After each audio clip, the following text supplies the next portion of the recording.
नमस्कार साथियों, स्वागत है आप सभी का अंकित इंस्पायर्स इंडिया पर। मैं हूं अंकित अवस्थी, आप हैं मेरे साथ में। आज एक ऐसे विषय को डिटेल में समझने के लिए, संभवतः यह सेशन थोड़ा लंबा हो सकता है, पहले ही बता देता हूं, और बहुत सी बातें ऐसी हो सकती हैं, सेशन के शुरुआत में बता रहा हूं कि एक बार के लिए वो बाउंस करती हुई लगेंगी, लेकिन कहानी को पूरा डिटेल में जब आप सुनेंगे तो आपको अंत तक सारी विषय वस्तु क्लियर हो जाएगी। शुरुआत से कोई पूर्व धारणा मत बनाइएगा। आज की पिक्चर के कई कलाकार हैं। नंबर 1 तो हिंडनबर्ग है, जो पहले की तरह फिर से धप्पा बोल दिया है, लेकिन उस धप्पे से भारत बाजार ने कोई सबक लिया है या नहीं, हमारी राजनीति में उसका क्या असर पड़ने वाला है, भारत के इन्वेस्टर्स का क्या हाल होने वाला है, इन सब पर चर्चा होगी। लेकिन इस बार हिंडनबर्ग ने, जो जैसे आइस पाइस बोलते थे ना बचपन में, अगर कभी छुपम छुपाई खेली हो तो पिछले साल ये अडानी के साथ खेला था, लेकिन इस बार अडानी पर जब कुछ असर ना हुआ, साल भर में अडानी अपनी लोकेशन पर आ गया, तो ये उन जांच एजेंसीज को अपनी जांच के घेरे में ले आया है कि देखो सेबी चीफ का मामला था, ये गड़बड़ थी, तो लो मैडम आइस पाइस, अब आप छुप गई है, पता लगा लिया है हमने, क्योंकि आप ही गड़बड़ थी। तो आज की कहानी में बहुत सारे किरदार हैं, और आज इस सेशन को सुनने से पूर्व, यदि आपने अभी तुरंत शुरू किया है तो मैं आपसे गुजारिश कर रहा हूं कि आप तभी सेशन को सुनने बैठिएगा जब आपके पास डेडिकेटेडली 40-45 मिनट हो अलग से निकाल करके, तो ही इसको सुनिएगा। अदरवाइज उड़ते में सुनेंगे तो आप कंक्लूड नहीं कर पाएंगे। और पहले कोई पूर्व धारणा मत बनाइएगा, अंत में जाकर विश्लेषण करके जब मेरा सेशन खत्म हो जाए उसके बाद फिर बैठिएगा और फिर कंक्लूजन कमेंट बॉक्स में जरूर लिखिएगा। मैं इतनी भूमिका इसलिए बना रहा हूं क्योंकि आपको समझाने के लिए मुझे भी बहुत मेहनत करनी पड़ी है, आसान भाषा में समझाने के लिए, है ना। तो अपन कोई सीए सीएफए वगैरह तो है नहीं, तो अपन लोगों की तो घर वाली बातें हैं, घर वाले तरीके से ही समझेंगे। और घर वाले तरीके से समझते हुए आपसे गुजारिश रहेगी, कृपया करके तसल्ली से सुनिएगा। चलिए शुरू करते हैं। तो साहब, फिर से कहानी के अंदर एक किरदार आता है, नाम है इसका नाथन एंडरसन, जिसकी एजेंसी है हिंडरसन। हिंडरसन ही हम याद रखेंगे, सॉरी हिंडरसन बोल रहा हूं, हिंडनबर्ग ही हम याद रखेंगे। क्यों? क्योंकि असल मायने में इस व्यक्ति ने पिछले साल जनवरी 2023 में अडानी के बारे में 5 बड़े बड़े आरोप लगाए थे। उन आरोपों के बाद में भारत की राजनीति में समझो घमासान हो गया था, मामला सुप्रीम कोर्ट भी पहुंचा। जो जो हुआ सब बताऊंगा, लेकिन यह व्यक्ति बहुत मायने रखता है। इतना मायने रखता है कि अडानी इसका नाम सुनते ही बेचैन उठ जाता होगा, क्योंकि इस व्यक्ति ने लगभग 1.5 लाख करोड़ रुपए का केवल अडानी को नुकसान पहुंचाया था पिछले साल में। ठीक है साहब, इस व्यक्ति का काम क्या है? यह व्यक्ति अपनी एजेंसी हिंडनबर्ग के माध्यम से आरोप लगाकर जाता है कि साहब ये लीजिए, लगाया आरोप लगा करके ये अंतर्ध्यान हो जाता है। आरोप में ये अपनी तरफ से कुछ तथ्य रखता है, उन तथ्यों में ये कहता है देखो इस कंपनी ने ऐसे घोलमेल की थी, मैंने पता लगाई है। अब पता लगाई है तो जो निवेशक है वो अडानी पर डाउट करने लग जाता है, अरे यार अडानी तुम गड़बड़ किए कि नहीं किए, अगर किए तो लो हम तो भाग रहे हैं। भारतीय निवेशक वैसे भी बहुत ज्यादा डरा हुआ रहता है, वो पूरे टाइम इसी कयास में जीता है, पता नहीं कौन सही। क्योंकि हमारे इतिहास के साथ बहुत बड़ा धोखा यह हुआ है कि हम जो इतिहास पढ़ते भी हैं, अधिकांश इतिहास या तो वो विदेशी लेखकों के द्वारा लिखा गया है या विदेशियों के द्वारा पढ़ाए गए लेखकों के द्वारा लिखा गया है, तो हमें अपने ऊपर बहुत कम यकीन है। हम इस बात पर यकीन ज्यादा करते हैं फाइयान ने क्या कहा, जेन स्टॉड ने क्या कहा, लोग हमारे बारे में क्या कहते हैं। इसलिए भारतीयों के बारे में कहा भी जाता है दुनिया का सबसे बड़ा रोग क्या कहेंगे लोग, हम उससे पीड़ित हैं। इसने हमारे बारे में कुछ कहा, मार्केट धराशायी हो गया, चलो मर गए हम तो। खैर, आज इस बारे में भी चर्चा फिर से होगी। इस किरदार ने बहुत बुरी तरह साल भर परेशान किया अडानी को। पैसा लेकिन अडानी रिकवर कर गए 1 साल के अंदर अंदर, लेकिन जो छोटे मोटे आप जैसे मेरे जैसे निवेशक थे उनका पैसा कहीं ना कहीं खत्म हो लिया, क्योंकि जिसका शेयर डूबा वो तो आउट ही हो गया। ये तो बड़े लोग थे तो इनका जहाज इतना ही डूबा कि थोड़ा पानी कम हुआ था, लेकिन ये तो वापस तैरने लग गए हैं। अच्छा साहब, आज की जो किरदार में नई एंट्री है, आज इस फिल्म के अंदर जो नई एंट्री है वो है माधवी, जो मैडम है सेबी की जो चीफ है, इनकी जो माधवी बुच करके जो मैडम है ना, इनकी कहानी बड़ी इंटरेस्टिंग है। इनके बारे में मैं थोड़ी सी जानकारी पहले दे देता हूं ताकि आप इस बात को गहराई से समझ पाएं। ऐसे समझते हैं, राहुल गांधी जी के उदाहरण से समझते हैं। राहुल गांधी जी का कहना है कि अगर इंडिया और ऑस्ट्रेलिया का मैच हो रहा हो और आपको पता चले कि एम्पायर ही करप्ट निकल आया, या फिर एम्पायर ही मिला हुआ है, एम्पायर ने ही गड़बड़ की हुई है, तो फिर खेलने का कोई मतलब नहीं रह जाएगा। तो उनकी भाषा में मैं इन्हें एम्पायर कहता हूं। ये एम्पायर कौन सी है, तो ऐसे समझिए। देखिए, आप और हम जब शेयर में पैसा लगाते हैं, शेयर में पैसा लगाने के कई तरीके होते हैं। कुछ लोग डायरेक्ट शेयर में पैसा लगाते हैं और कुछ लोग म्यूचुअल फंड्स के माध्यम से पैसा लगाते हैं। म्यूचुअल फंड्स का मतलब क्या होता है, यह भी समझ लो। मुझे लगता है कि मुझे यार शेयर मार्केट के बारे में ज्यादा जानकारी नहीं है, तो मैंने क्या किया, मेरे जैसे 1000-5000 लोगों को मिला के, अब मैं तो आम आदमी हूं, तो किसी बैंक ने या किसी एजेंसी ने जिसको इन्होंने अधिकृत किया हुआ है, उसे बोला जाता है कि तुम एक काम करो, बहुत सारे लोगों का पैसा इकट्ठा करके एक फंड बना लो, म्यूचुअली यानी मिलजुल करके बना हुआ फंड, और उस फंड को मार्केट में लगाओ। ठीक है, तो एक तरह से शेयर में या तो आप डायरेक्ट पैसा लगाएं या कोई एजेंसी पैसा लगाए, लगती शेयर मार्केट में ही है। भारत के शेयर मार्केट में कोई घालमेल ना हो, इसलिए भारत सरकार ने एक एजेंसी बनाई हुई है जिसका नाम है सिक्योरिटी एक्सचेंज। सिक्योरिटी एक्सचेंज के अंदर board of India, security exchange board of India, आप उसकी चेयरपर्सन हैं। Security exchange board of India की चेयरपर्सन है। ये 3 साल के लिए इस पद पर हैं। फरवरी 2025 में इनका पद समाप्त हो जाएगा, लेकिन 2022 से पहले, ये चेयरपर्सन से पहले इस कमेटी की, यानी सेबी की जो कमेटी थी, उसके मेंबर भी हुआ करती थी जब त्यागी साहब चेयरपर्सन हुआ करते थे। ठीक है, अच्छा, 2017 से लेकर 2025 तक इनका सेबी के साथ जुड़ाव रहा है। फिलहाल के लिए चूंकि ये चेयरमैन है, तो जितने भी प्रकार के आप बातें सुनते हैं ना सेबी के बारे में, कि सेबी ने इसको पकड़ लिया, सेबी ने उसको पकड़ लिया, तो ये सेबी की सबसे पावरफुल महिला है।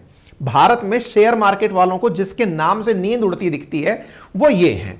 आज सोचकर देखिए कि कई आपने देखे होंगे कि फिनफ्लुएंसर, जो फाइनेंशियल इन्फ्लुएंसर के वीडियो बनाते थे, इन्फ्लुएंसिंग के वीडियो, उनके ऊपर रोक लगा दी। वो यही मैडम है।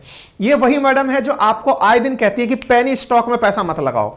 ये आपको कई बार आकर समझाती है और कहती है कि देखो, वो जो ट्रेड एंड कॉल का ऑप्शन जो लोग लेते हो ना आप लोग, मार्केट एंड कॉल का, बोले वो गलत है, उससे बहुत सारे लोग बर्बाद हो रहे हैं। तो बजट में इस बार उसके ऊपर दिक्कत करी है कि नहीं साहब, उसमें भी ब्याज लगाए, मतलब उसमें भी टैक्सेशन बढ़ा दिया है।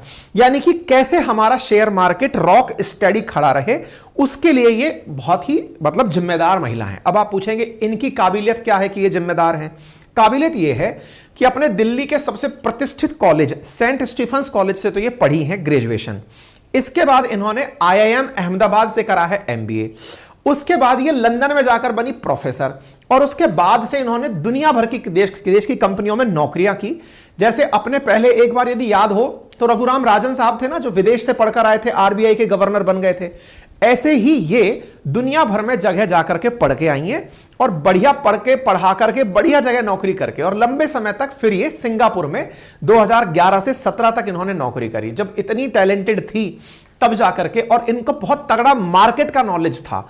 ये इन्वेस्टमेंट कंपनियों में एडवाइजरी दिया करती थी कि साहब आप, जैसे आज मान लीजिएगा कि मुझसे कोई ये कहे कि आप जाके आरपीएससी के चेयरमैन बन जाइए, तो मैं आज क्या कर रहा हूं साहब, मैं तो आज टीचिंग कर रहा हूं, बच्चों के लिए ये समझ रहा हूं कि इसके लिए क्या जरूरी है, क्या अच्छा है, क्या बुरा है। कल को मैं ये सारे काम छोड़ करके आरपीएससी का चेयरमैन बना दिया जाऊं या यूपीएससी का मेंबर बना दिया जाऊं, एग्जांपल लेके चलिए, तो उससे क्या असर होगा कि चूंकि मेरा इस क्षेत्र में अनुभव था कि बच्चों के चैलेंजेस क्या हैं, बच्चों को क्या परेशानियां आती हैं, बच्चों को क्या पूछा जा सकता है, सही के लिए क्या जरूरी है, एक छोटा मोटा अनुभव मेरे पास जैसे है, मुझसे भी कई बड़े बड़े बुद्धिजीवियों के पास है, बिल्कुल वैसे ही इन्हें मार्केट का बड़ा अनुभव था। 2017 में जब इन्हें मेंबर के रूप में सेबी में लाया गया था, उससे पहले भी ये दुनिया भर में कंसल्टेंसी दिया करती थी। अब ये कंसल्टेंसी क्या होती है, अब इसको भी थोड़ा सा समझ लीजिए। देखिए क्या होता है, आज के देश में, आज की दुनिया में सबसे ज्यादा पैसे वाला अगर किसी को माना जाता है तो जो कंसल्टेंट्स है ना, वो सबसे ज्यादा पैसे कमाते हैं। और उसमें भी अगर कोई कंसल्टेंसी इन्वेस्टमेंट की दे रहा हो तो समझिए कि वो इन्वेस्टमेंट कंसल्टेंट है, वो तो नेक्स्ट लेवल पैसे छापता है। मतलब इन लोगों के लिए जो भी, मतलब जैसे टॉप आईआईटी से अगर कोई बच्चा कंप्यूटर साइंस पढ़ के गया और वो जाकर कहीं इन्वेस्टमेंट बैंकर बन गया, बढ़िया सी बैंक में जाकर, ब्लैक स्टोन में, ब्लैक रॉक में चला गया और जाकर के इन्वेस्टमेंट बैंकर बन गया कि लोगों के पैसे ऐसे लगाने, या फिर मैकेंजी वगैरह में एडवाइजर बन गया, ऐसे में वहां पर पैसा, मतलब शुरुआती पैकेज करोड़ों से शुरू होता है जब आप शुरू होते हैं ना उसी समय पे। तो ये लोग बढ़िया पैसा कमाते हैं और बढ़िया पैसा कमा करके बैग बड़े बड़े रहते हैं इन लोगों के। अब चूंकि आपके पास बड़ा अनुभव है, मार्केट का एक्सपोजर अच्छा था, तो इन्हें सेबी में लाया गया।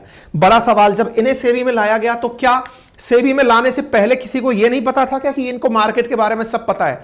अरे तभी तो लाया गया था, क्योंकि इन्हें सब पता है तभी तो लाया गया है। जिसको पता ही नहीं है उसे सेबी का हेड कैसे बना दोगे? जैसे पता ही नहीं सेबी में धांधली कैसे होगी, सेबी में कोई क्या चीटिंग कर सकता है, चीटिंग के बारे में जिसको पता होगा वही तो जाकर के सेबी के लिए काम करेगा। कुछ इसी प्रकार से इनके साथ हुआ, इनको भी इसी प्रकार से इस पद पर बिठाया गया। डन हो गया? अब आगे बढ़ते हैं। आज से 2 दिन पहले 10 तारीख के दिन मैंने एक सेशन किया था आपके सामने, और उसमें मैंने एक लाइन लिखी थी कि भारत में कुछ बड़ा होने वाला है, और बड़ा होने में व्यक्ति जिसका नाम आ रहा था उसका नाम था हिंडनबर्ग। मैंने क्यों कहा था? हिंडनबर्ग रिसर्च ने एक 10 तारीख को मैसेज किया, ट्वीट डाला, और क्या? समथिंग बिग सून इंडिया।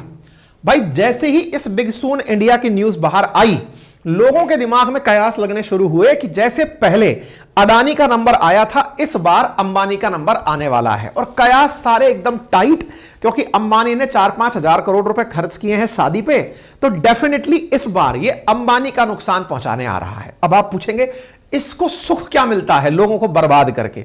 भाई इसको सुख इस बात का मिलता है कि ये शॉर्ट सेलिंग से पैसे कमाता है। मतलब आपके भाव गिरेंगे तो ही ये माल खरीदेगा, ये समझ के कि तुम तो बाद में उठोगे, और उठोगे तो ये पैसा कमाएगा। मरे का माल खाता है। कुल मिलाकर ये समझो पहले खुद मारता है, नीचे लाता है, फिर पैसे लेकर के और बड़े माल में पैसा बेच के कमाता है। खुद तो खुद के बारे में क्लियर है कि पहले तुम्हें गिराएंगे, सस्ते में लाएंगे, फिर तुमको बेचकर पैसे कमाएंगे। तो इसका तो मामला सेट है। इसने अडानी में भी $150 मिलियन कमा लिया इस तरह से मामला घोला माला करके। चलो साहब कोई बात नहीं। इस बार जब इसका नंबर आया तो बोले इस बार ये पैसे कमाएगा। मुझे क्या लग रहा है ना, हमने जब ये परसों सेशन किया, इससे लोगों के अंदर इसके बारे में इतनी ज्यादा रुचि पैदा हो गई कि यार ये आएगा तो कुछ करेगा। लेकिन लोग उतने ही अवेयर भी हो गए कि ये असली उद्देश्य क्या लेकर आता है। ये कोई भारत का भला नहीं चाहता, भारत के मार्केट को हिलाकर खुद का पैसा कमा के निकल जाता है। ऐसे में इस बार लोग बड़े ही इंटेलिजेंट थे। इसके रिपोर्ट के बाद लोग मजे ले रहे थे अंबानी के, और लगाओ बेटा शादी में पैसे। इस बात के मजे नहीं ले रहे थे कि अंबानी तुमने कुछ गड़बड़ किया होगा और दिखाओ पैसा। हम कह नहीं रहे थे कि पैसा दिखाना नहीं होता है। तो कुल मिलाकर के लोग इस बार इसके मैसेज से पूर्व से ही ट्रेंड थे कि हां बेटा तुम आओगे, हमको पता है कि तुम्हारा उद्देश्य क्या है। जब उद्देश्य पता है तो उसका नुकसान, अभी मैं जब आपका यह सेशन कर रहा हूं इस समय पर मार्केट खुल चुका है। जानकर मुझे हंसी इस बात से आ रही है, जहां इसने सोचा होगा यह देख करके कि इंडिया का मार्केट धराशायी हो जाएगा। भाई मार्केट खुले हुए पूरे 2.5 घंटे हो चुके हैं, 2.5 घंटे में मार्केट ऊपर चढ़ना शुरू हो गया है। मतलब इंडिया वाले इसके बारे में सोच करके कि बेटा सुनो, तुम कहे थे कि मार्केट गिरेगा, अभी का रिपोर्ट जो मैं, अब आगे क्या होता है मुझे नहीं पता है, 11:15 इस समय बज रहे हैं, 11:15 बजे मार्केट उठ रहा है, 80,000 का आंकड़ा क्रॉस कर चुका है, 300 अंक ऊपर चढ़ गया है। इंडिया वालों ने कहा बेटा पिछली बार तुम पैसा कमाए थे, इस बार हम पैसा कमाएंगे। तो भाई कुल मिलाकर इसका हो गया मजाक। कोई बात नहीं साहब, इसने 10 तारीख को खबर छापी, 10 तारीख को फिर इसने अपनी तरफ से जैसा ये पहले करता है वैसे ही इसने परोसा पसरा। और उसने क्या कहा कि भाई गुप्त सूत्रों से पता चला है, विसिल ब्लोअर बोले तो खुफिया आदमी, मुखबिर, विसिल ब्लोअर से पता चला है कि सेबी के चेयरपर्सन का अडानी के मनी साइफनिंग स्कैंडल में पैसा लगा है। ओहो भाई साहब, फिर से अडानी जिंदा कर दिए। लोगों को वही वाली बात है ना, हम उस देश के रहने वाले लोग हैं जहां पर अगर आप 2-4 बार कह दो चोर आया, शेर आया, शेर आया, 1-2 बार शेर से डर लगता है, बाद में तो शेर खुद भी आ जाए तो उससे कहें कि भाई डरा तो तूने पहले लिया, अब खा भी जा। तो इस बार डर नहीं था। तो अडानी जैसे ही दोबारा नाम दिखा, लोगों को लगा अरे यार फिर से वही वाली बात, मजा नहीं आया। क्या हुआ साहब, इसने इस बार लिखा अडानी मनी साइफनिंग स्कैंडल। तो पहले तो ये क्या है ये बताएंगे, नंबर 1। दूसरा, यहां पर इसने इस बार आरोप लगाया कि सेबी की जो चेयरपर्सन है ना, उनका स्टेक था। किस चीज में स्टेक था? ऑफशोर एंटिटीज के अंदर इनका स्टेक था। अब यहां पर यह बात बड़ी बन गई कि सेबी के चेयरपर्सन कौन है, तो मैडम का नाम आ गया, और यहां पर मनी साइफनिंग स्कैंडल में मैडम का नाम जोड़ दिया गया। चलिए साहब, तो ऐसे स्थिति में आपको यह पहले समझना होगा कि अडानी का यह मनी साइफनिंग केस क्या है जिसको इन्होंने रिवील किया। मतलब यह समझो, इधर ये रिवील हुए, उधर हमारे राजनेता एक्टिवेट हो गए तुरंत। सरकार पर विपक्ष हमलावर, देखा हमने पहले ही कहा था। ये बिल्कुल इस तरह का हमारे देश में इज्जत पाता है जैसे सुप्रीम कोर्ट का वर्डिक्ट हो। इसके कहते ही तुरंत अपोजिशन एक्टिवेट, उधर से सत्ता पक्ष एक्टिवेट कि देखो कि हम तो अडानी के स्पोक पर्सन हैं, हम आ गए बोलने के लिए कि अडानी गलत नहीं है। दोनों तरफ से, मतलब इस आदमी को मजे आते होंगे वहां बैठ करके, 5-7 लोगों का स्टाफ है इसके पास, ये वहां बैठ करके कोई ना कोई बम फोड़ता है, बैठ के तमाशे देखता है, चलो आज इंडिया की न्यूज हिलाते हैं। मुझे शर्म आती है कि यार सोचो, ये आदमी वहां बैठ करके इस बात पे हंसता होगा कि ये 140 करोड़ मूर्खों का देश है। इन पूरे लोगों को मैं केवल एक रिपोर्ट से हिला सकता हूं, इनकी सुप्रीम कोर्ट को बिजी कर सकता हूं, सरकारों को, संसद को, इनके सारे सत्ता पक्ष विपक्ष सबको, इवन इन्वेस्टर्स का पैसा मिट्टी में मिला सकता हूं वहां बैठकर। तो निश्चित ही मैं मानूंगा कि अमेरिका वालों, तुम्हारे पास बहुत दिमाग है, हम लोग कठपुतली हैं और तुम हमें कठपुतली की तरह ही नचाते हो भाई। लेकिन इस बार इस कठपुतली के खेल में हम लोग खेला खेल रहे हैं। अब तक की जो पारी चल रही है ना, मार्केट को देखकर फील ही आ रहा है कि तुम्हारा ये दावा चला नहीं, लेकिन फिर भी दाव तो समझाएं कि तुमने खेला क्या था। आइए खेला बताते हैं। खेला क्या था कि असल में अडानी के मनी साइफरिंग स्कैंडल को थोड़ा सा समझते हैं, फिर हम इस खेले को समझाएंगे। क्योंकि इस बार माधवीपुरी बुच, ये इनका पूरा नाम है, बुच इनके पति का सरनेम है, माधवीपुरी इनका नाम है। इनका नाम इस बार कटघरे में आया है। हमने आपको अपने ट्विटर हैंडल पर जैसे ही ये जानकारी बाहर आई, हमने तुरंत आपको इसके बारे में अपडेट दे दिया था कि साहब इस तरह से। देखिए कई बार सेशंस में देरी हो जाती है, क्योंकि सेशन समझाने में, पूरी आपको इकट्ठा करने में, तार जोड़ने में थोड़ा समय लगता है। मतलब अपनी इतनी बड़ी भी टीम नहीं है, ऐसे में इसकी तरह छोटी सी टीम है, लेकिन समझाना पड़ता है भाई, ये जो रायता फैलाता है। ऐसे में हमने आपको अपडेट दे दिया था, आप भी चाहें तो हमसे कनेक्टेड रह सकते हैं। चलिए कोई नहीं साहब। तो इसने अपनी तरफ से, हिंडनबर्ग रिसर्च ने पेपर छापा कि हमारे गुप्त सूत्रों ने, विसिल ब्लोअर मतलब होता है मुखबिर देने वाला, सूचना देने वाला, छुपा आदमी जो जानकारी दे रहा है, उसके डॉक्यूमेंट से पता चलता है कि जो सेबी की चेयरपर्सन हैं उनका स्टेक था, यानी कि उनका भी हिस्सा था। किसमें? बोले उस ऑफशोर एंटिटी में। ऑफशोर का मतलब हुआ भारत से बाहर लगे हुए पैसे में, जो कि अडानी मनी साइफनिंग स्कैंडल में इन्वॉल्व था। अब ये अडानी मनी साइफनिंग स्कैंडल अब दूसरी बार मैंने यूज कर लिया है, मैं पूरा समझाऊंगा, लेकिन एक बार के लिए कुछ बेसिक टर्मिनोलॉजी हम डिस्कस कर लेते हैं, ठीक है? थोड़ा सा समझिए। इस बार किरदार के अंदर 4 लोग शामिल हुए, अडानी, हिंडनबर्ग, सेबी और माधवी बुच। 4 लोगों का जिक्र है। 4 लोगों के जिक्र के बारे में मैंने पहले भी आपको चेतावनी देके बताया था। यह वही व्यक्ति है जिसने अडानी को लगभग 1.5 लाख करोड़ का नुकसान पहुंचाया था। जो अडानी 3rd रिचेस्ट हुआ करता था, आज वो टॉप 10 में कहीं नहीं खड़ा है। अडानी के ऊपर हिंडनबर्ग ने जो आरोप लगाए थे, उन्हें एक बार याद कर लीजिए, ताकि मैं आपको मनी साइफनिंग केस समझा पाऊंगा कि यह मनी साइफनिंग केस क्या है। देखो बेटा, इन्होंने आप आरोप क्या लगाए थे हिंडनबर्ग ने अडानी पर 2023 जनवरी में? आरोप ये थे कि अडानी ग्रुप की कंपनियां उसके शेयर की कीमत को मैनिपुलेट करके बढ़ाती हैं। मतलब आपका जो शेयर मार्केट चल रहा है, उसमें अडानी का शेयर असल में तो 100 रुपए का है मान लो, ये खुद से उसके दाम बढ़ा देते हैं। कह देते हैं कि नहीं साहब हमारा माल 150 में बिकेगा। मैनिपुलेशन करते हैं। अच्छा, दूसरा, ये मनी लॉन्ड्रिंग करते हैं। मनी लॉन्ड्रिंग का एक तरह से समझिए टैक्स बचाकर, पैसे को घुमा करके अवैध रूप से देश में लेकर आते हैं और अकाउंट के अंदर फ्रॉड करते हैं। 8 साल में ये अपने 5 सीएफओ बदल चुके हैं, चीफ फाइनेंशियल ऑफिसर्स बदल चुके हैं।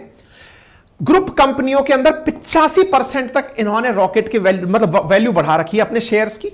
ये बाकी तो सब बात पुरानी है। अब खेल जो आज है ना, जिसमें मैडम नपी हैं, वो ये वाला है। क्या? कि मॉरिशस और दूसरे देश की कंपनियों में पैसे भेजते हैं, उन कंपनियों ने अडानी के शेयर खरीदे हैं। यह था पिछले साल वर्ष 2023 जनवरी में लगाया गया आरोप। अच्छा साहब, अब यह जनवरी में जो आरोप लगा था, तो क्या हुआ था? आरोप लगा था तो जांच होनी थी, सेबी को जांच करनी थी इन सारे मामलों की। इसने जब पिछली साल आरोप लगाया तो भाई साहब मार्केट धराशायी हो गया था पूरी तरह से। अडानी का मार्केट, अडानी बेचारा सफाई देता फिरता रहा कि भाई कोई दिक्कत नहीं है। इस बात में कांग्रेस एकदम बाहर निकल कर आ गई, क्योंकि कांग्रेस तो मानकर ही चल रही थी कि मोदी जी और अडानी जी एकदम बिल्कुल, मोदी जी का पैसा सेट कर रखा है अडानी ने। तो कांग्रेस पूरी तरह सड़क पर निकल आई, बहुत जबरदस्त प्रदर्शन होने लगे, गजब प्रदर्शन हुए, सुप्रीम कोर्ट में मामला पहुंच गया। सुप्रीम कोर्ट ने एक एक्सपर्ट कमेटी बना दी। मार्च 2023 में सुप्रीम कोर्ट ने अडानी के ऊपर लगे हुए आरोपों की जांच करने के लिए कि चलो अगर किसी विदेशी संस्था ने आरोप लगाए हैं, फिर भी हमें मानना तो नहीं चाहिए, लेकिन फिर भी हमारे देश की राजनीतिक पार्टियां मान रही हैं तो हम भी मान लेते हैं, चलो भाई आरोप लगा दिए तो जांच लेते हैं कि क्या मामला है। बना दिया साहब, एलिगेशन लगने शुरू हुए। ऐसे में एक्सपर्ट पैनल ने अपनी तरफ से सुप्रीम कोर्ट को एक रिपोर्ट सौंपी और 10 मई 2023 को पैनल ने अपनी रिपोर्ट में कहा, अपनी तरफ से जानकारी देते हुए कहा कि सर हमें थोड़ा समय और दीजिए, हम अपनी जांच कर रहे हैं। ऐसे में सुप्रीम कोर्ट ने सेबी को फिर टाइम दिया 14 तारीख तक का, 14 अगस्त तक का, कि सेबी आप इस बात की जांच करो और फिर प्रॉपर तरीके से बताओ कि हिंडनबर्ग ने जो आरोप लगाए हैं वो सही हैं या गलत हैं। कोई बात नहीं साहब, सेबी ने कुल मिलाकर 24 मामले ऐसे निकाले जिन पर 24 आरोप निकाले जो अडानी पर लगे थे, जिनकी सेबी को जांच करनी थी। सेबी को जांच करनी थी, उनमें से 22 जांच तो सेबी ने कंप्लीट कर ली, 2 जांच बचा ली। 22 सबमिट कर दी इन्होंने अपने अगले समय में। तो इन्होंने अपनी तरफ से, सेबी ने प्रॉपर तरीके से जांच करते हुए काम किया और सुप्रीम कोर्ट से फिर एक्स्ट्रा दिन 14 अगस्त को और मांगे और मांग करके अपनी तरफ से रिपोर्ट पेश कर दी सेबी ने सुप्रीम कोर्ट के सामने अगस्त एंड में, यानी 25 अगस्त को, कि लीजिए सर 22 जांच हमने पूरी कर ली है और केवल अब 2 जांच बची हैं जिनको हम लोग को करने में समय लगेगा, क्योंकि इतने सारे आरोप लगे हैं, अडानी का कारोबार बहुत बड़ा है, जांच करने में समय लग रहा है, आपने समय दिया है उतने में हमने ये जांचें कर ली हैं। तो सुप्रीम कोर्ट ने कहा ठीक है, उन जांचों को हमारे सामने लाओ। 24 में से 22 जांचें इन्होंने पूरी करके सुप्रीम कोर्ट को पकड़ा दी।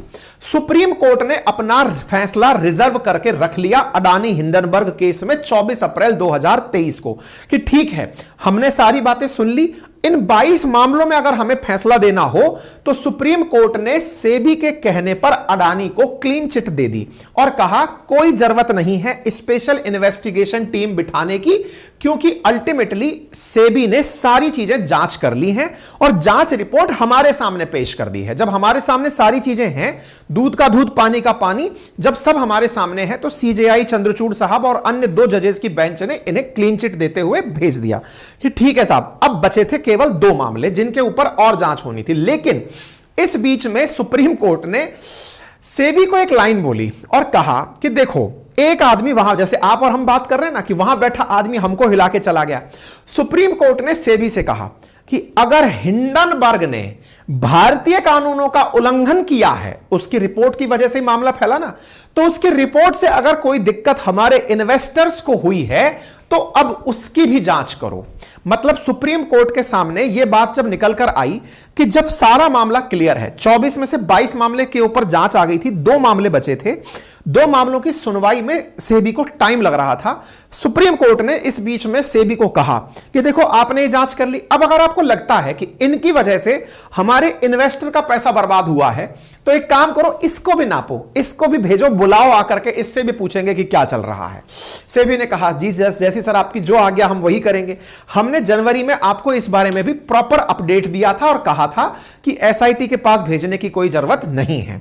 यह पूरा की पूरा क्रोनोलॉजी था जो मैंने आप लोगों को अब तक बता दिया। ठीक है साहब, सुप्रीम कोर्ट ने अपना फैसला देते हुए साफ कर दिया था कि चिंता की जरूरत नहीं है, 22 मामलों में जांच हो चुकी है, बाकी 2 की जांच बचनी है। ठीक है साहब, इंडिया के मार्केट रेगुलेटर्स ने क्या अपनी बाकी बची हुई जांचें रोक दी? नहीं, सेबी उसके बाद भी जांच करता रहा अडानी के मामले में, और अडानी के मामले में जांच करते चलते इसने प्रॉपर तरीके से इन्वेस्टिगेशन किया और पाया कि अडानी की जो कंपनी है, अपनी सेबी की बात बता रहा हूं, जिसके ऊपर इस आदमी ने वहां बैठकर प्रश्न खड़े किए हैं। देखो मेरे प्यारे साथियों, एक बात समझ लो, अभी मैंने कल परसों आपके सामने एक पॉडकास्ट भी डाला था जिसमें भी मैंने आपके सामने यही विषय रखा था।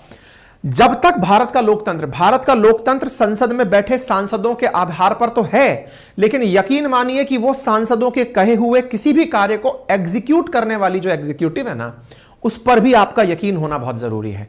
अगर हम हर संस्था पर अपने हितों को ध्यान में रखते हुए प्रहार करेंगे, सुप्रीम कोर्ट बेकार, सेबी बेकार, सीबीआई बेकार, सब कुछ बेकार, रॉ बेकार, सेना बेकार, हमारी जांच एजेंसी फिर लोकतंत्र नहीं चल सकता। आवश्यक है कि इन एजेंसीज में आपका विश्वास रहे, और सत्ता में बैठे हुए और विपक्ष में बैठे हुए सांसदों के लिए अनिवार्य है कि वो ऐसी व्यवस्था बनाएं कि इनके ऊपर किसी प्रकार का आरोप ना लगे।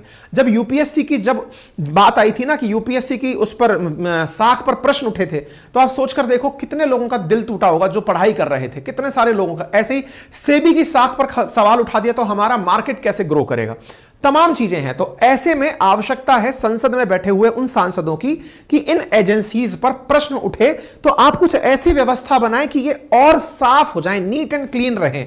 आप पारदर्शी तरीके से नियुक्ति करिए, पारदर्शी तरीके से अपॉइंटमेंट्स करिए, सब कुछ करिए, लेकिन लोकतंत्र में विश्वास। 5 साल के लिए सांसद आया है, लेकिन वो अगले 50 सालों के लिए ऐसी एजेंसी बना के जा सकता है जिसके भरोसे हम सब लोग इस देश में सुरक्षित रह सकते हैं। सेबी ने, अब आप सोचिए, यह जांच तो सुप्रीम कोर्ट ने रोक दी, मतलब सुप्रीम कोर्ट का तो फैसला आ गया, सेबी ने अपनी जांच नहीं रोकी क्योंकि इसको 2 मामले अभी और पेंडिंग थे।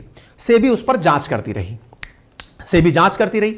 सेबी को जांच करते करते अडानी की ऑफशोर इन्वेस्टर्स के अंदर वायलेशन का पता चला।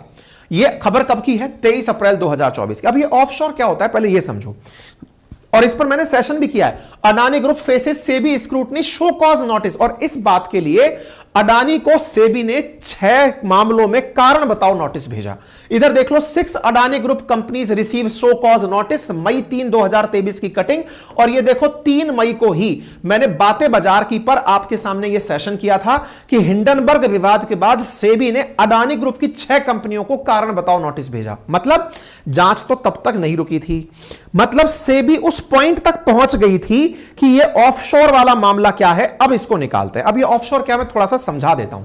हां, लेकिन सेबी जो है ना इस मामले में बड़ी चालाक रही। क्या सुप्रीम कोर्ट ने कहा था ना कि हिंडनबर्ग का अगर मामला लगे कि इसने मामला बिगाड़ा है तो इसको भी कारण बताओ नोटिस भेजना।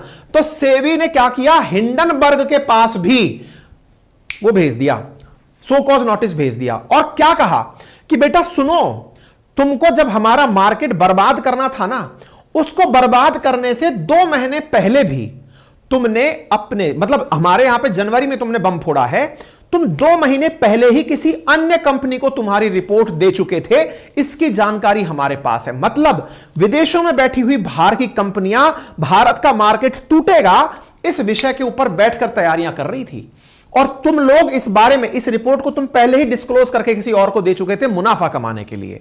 तो भैया ऐसे में तुमको भी कारण बताओ नोटिस मिलता है कि तुमने ऐसा क्यों किया।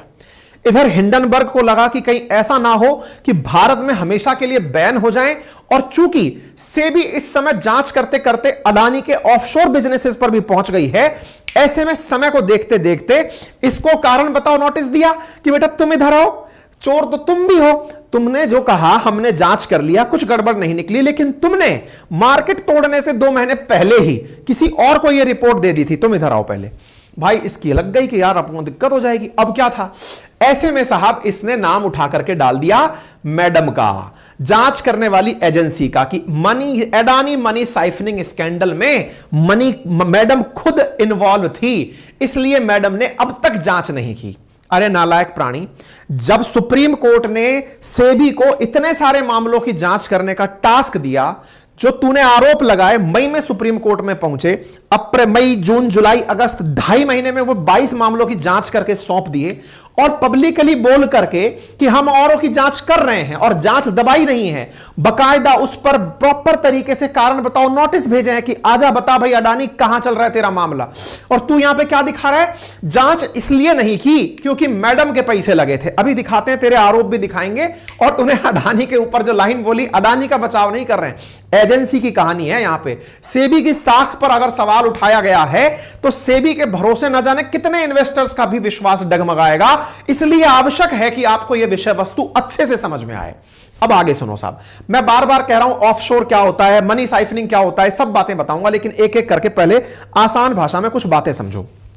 देखो, ऑफशोर होता है इंडिया के बाहर किसी भी देश से आप व्यापार करें। इंडिया के बाहर ऑफशोर, इंडिया के अंदर ऑनशोर, व्यापार में यूज किए जाने वाले टर्म्स हैं ये, है ना। वैसे हिंदी का शाब्दिक अर्थ है किनारे के उस तरफ, यानी इंडिया इंडियन ओशन में है, इंडियन ओशन के दूसरी तरफ वाले देशों के साथ व्यापार, है ना। तो जनरली उनको ऑफशोर कहते हैं, लेकिन ये समझिए इंडिया के बाहर किसी भी देश के साथ होने वाला व्यापार ऑफशोर है।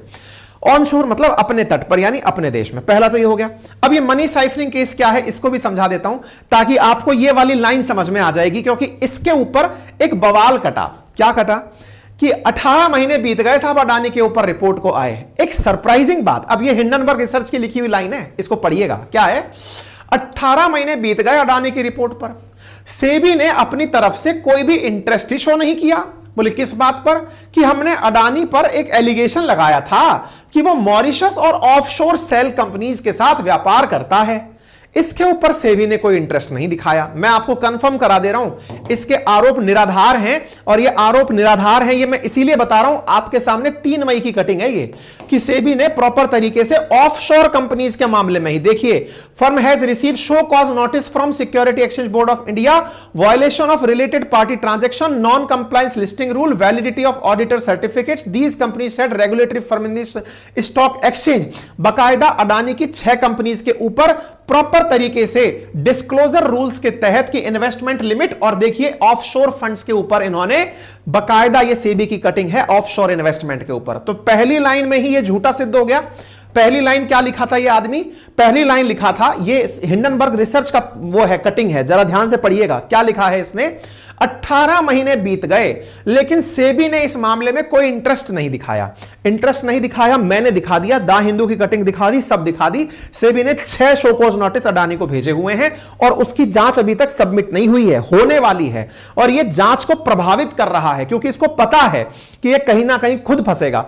ऐसे में यह अभी से ही उस पर प्रेशर क्रिएट कर रहा है, वर्डिक्ट आने से पहले प्रेशर क्रिएट कर रहा है। ऐसे में इसने अपनी जो बातें लिखी, अब वो सुनिए साहब। इसने अपनी तरफ से कुछ लाइनें बोली।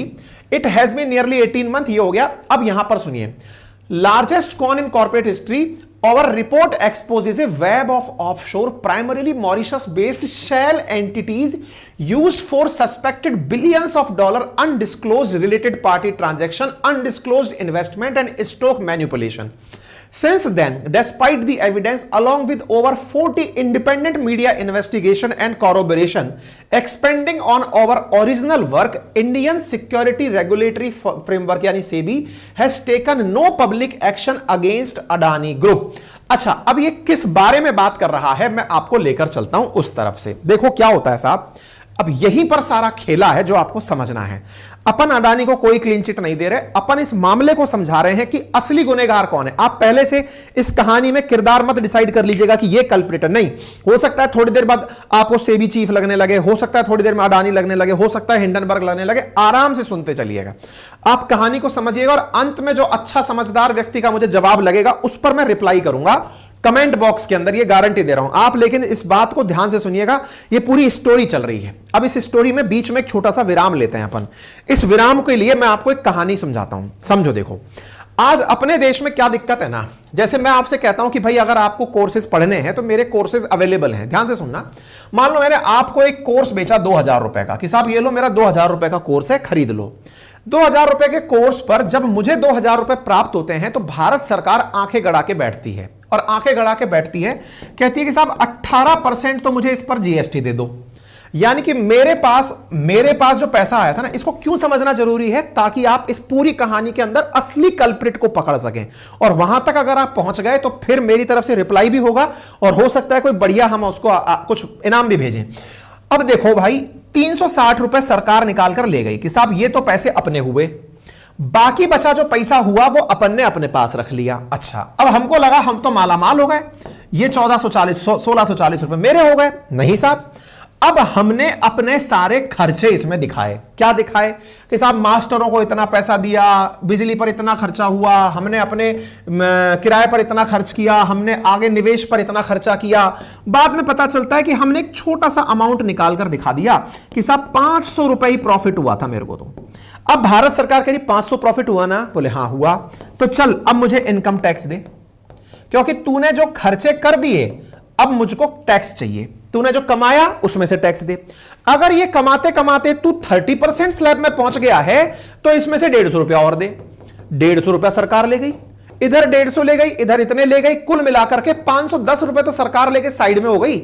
मेरे तमाम खर्चों के बाद में मैंने जो कुल व्यापार किया उसमें से मुझे मुश्किल से मिला 350 रुपया।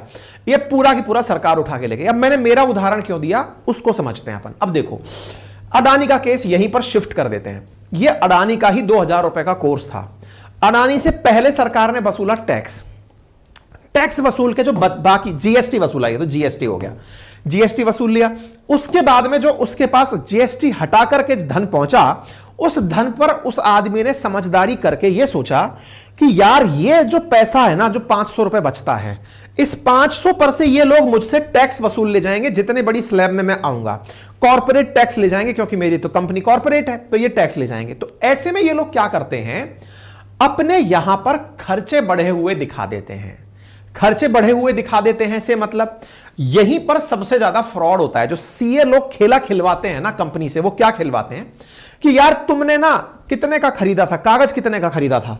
बोले सर कागज खरीदा था मैंने, लाख रुपए का ट्रक था। बोले एक काम करो, सामने वाले से कहो 1.5 लाख का बिल दे दे, 1.5 लाख का बिल दे दे, 1.5 लाख रुपए उसके अकाउंट में ट्रांसफर कर दो। सर तो फिर उसको टैक्स देना पड़ेगा। बोले उसको मैं कहीं और एडजस्ट करा दूंगा। चेन बना देते हैं। इंडिया में टैक्स इवेजन टैक्स के कारण ही पैदा हुई बीमारी है। भारत के इसको टैक्स टेररिज्म शब्द यूज किया जाता है।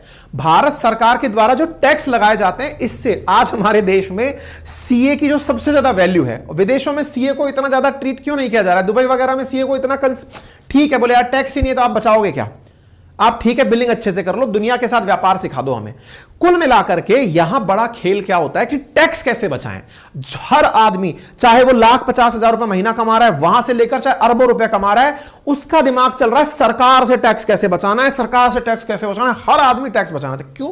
क्योंकि उसे लगता है मैंने जो कमाया है उसको मैं सरकार को क्यों दूं। बोले यार क्या तुम देश प्रेमी नहीं हो क्या? बोले मैं हूं, लेकिन देश प्रेम के बदले सरकार मुझे सुविधा क्या दे रही है? बोले मतलब ना मैं सरकारी स्कूल में इतनी अच्छी स्कूल पाता कि बच्चों को मैं पढ़ाने भेज दूं, ना सड़कें पाता, ना सिक्योरिटी पाता। कोई भी आके मुझे फोन पे धमका जाता है, पर्सनल सिक्योरिटी लेके चलना पड़ता है, प्रॉपर तरीके से सड़कों के अंदर पानी भर जा रहा है, कभी लोग अंडरग्राउंड में डूब जा रहे हैं, बिजली जब मन में आ रही है तब चली जा रही है, एयर पोल्यूशन इतना ज्यादा है कि मैं जी नहीं पा रहा हूं। अल्टीमेटली पैसे किस बात के दे रहा हूं? कुल मिलाकर के फिर वहीं आ गया, किस पर आ गया? सरकार पर। सरकार टैक्स क्यों? तो हर आदमी क्या सोचता है, जब टैक्स मैं दूंगा ही नहीं तो ही मैं सही रहूंगा। अब टैक्स बचाने की कहानी एक स्टेप आगे सुनो। क्या होता है साहब अगले स्टेप में? अगले स्टेप में ये बुद्धिजीवी लोग, क्योंकि बड़े लोग हैं, ये क्या करते हैं, और मैं आपको गारंटी दे रहा हूं, अगर सरकार ना इस बात पर जांच बिठा दे कि भारत की किस किस कंपनी में टैक्स हेवन देशों से पैसा आया है, समझ जाना वो कहीं ना कहीं गोला मोला हो रहा है। कुछ ना कुछ तो घालमेल है। दुनिया के देश आंखों पर पट्टी बांध कर बैठे हैं। ये एकदम ओपन एंड शट जो है ना केस है। दुनिया के देशों को इस बारे में अच्छे से पता है कि टैक्स हेवन कंट्रीज चल ही क्यों रही हैं। अब आप ये पूछेंगे ये टैक्स हेवन क्या होता है?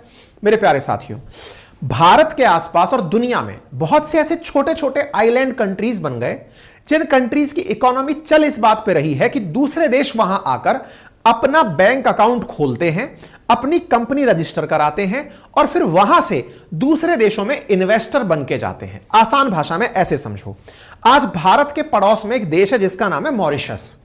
कोई कंपनी वहां जाकर अगर अपना ऑफिस खोलती है, उस कंपनी के ऑफिस के साथ साथ वहां के लोगों को नौकरी देती है, वहां पर 2-4 इन्वेस्टमेंट के काम करा देती है, तो वो लोग उस कंपनी को टैक्स फ्री कर देते हैं कि सर आप जो भी कमाएं हमें उससे कोई लेना देना नहीं है, बस आप बने रहिए, जरूरत भर का जो हमारे इन्वेस्टमेंट में आपने पैसा खर्च किया बहुत है।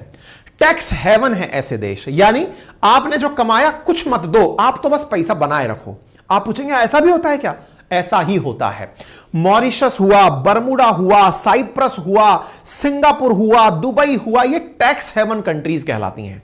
ये वो देश हैं जहां पे मिनिमम टैक्स वसूला जाता है। उनसे ये कहा जाता है आप तो अपने ऑफिस खोल लो साहब यहां पे। अब आप पूछेंगे तो ये क्या इल्लीगल है? नहीं, टैक्स हेवन कंट्रीज तो साहब इस समय दुनिया में सबसे ज्यादा पैसे वाले हो गए। क्यों? क्योंकि हर आदमी सोचता है मैं टैक्सेशन में ना फंसूं। इसलिए बड़ी बड़ी कंपनीज के आप ऑफिस उठाकर देखेंगे, बरमूडा जैसे ट्रायंगल, कोई नहीं सुन रहा है, वहां पे ऑफिस खुले हुए हैं, मॉरिशस में ऑफिस खुले हुए हैं, केमेंस आइलैंड में खुले हुए हैं, पनामा में ऑफिस खुले हुए हैं। क्यों? क्योंकि टैक्स बचाना है। और मैं फिर बोल रहा हूं, अगर आप उठाकर दुनिया की कोई सा भी स्टॉक एक्सचेंज उठा लें, अगर आप कंपनी पा जाए तो समझ जाना खेला टैक्स हेवन से हो रहा है। तो क्यों हो रहा है? अब समझते हैं कैसे खेला होता है, वो समझो आप। अडानी पर एक आरोप लगा। क्या आरोप लगा, मैं आपको वो समझाता हूं। ये डायरेक्टरेट ऑफ रेवेन्यू इंटेलिजेंस का आरोप है अडानी पर। कंपनी वाले क्या खेला खेलते हैं, अब आप वो सुनो, जो कि प्रॉपर तरीके से गलत है, देश के साथ गलत है, देश को मिलना चाहिए था वो पैसा, वो समझिए। ये न्यूज देख रहे हैं अडानी की 15 मई 2014 की। क्या न्यूज है, असल में होता यह है, अडानी महोदय क्या करते हैं, अपने पास में कोई सामान खरीदा। अब मान लो कि मैं एक व्यापारी हूं, मुझे पता है कि पैसा बचाना है तो कैसे करूं, खर्चे दिखा दूं बड़े। अब खर्चे बड़े दिखा दूं तो इसके लिए मैंने क्या किया, मेरी कंपनी को कुछ इंस्ट्रूमेंट्स चाहिए थे। मैंने अपनी कंपनी को जो इंस्ट्रूमेंट चाहिए थे वो किसी टैक्स हेवन कंट्री के अंदर कंपनी से लिए।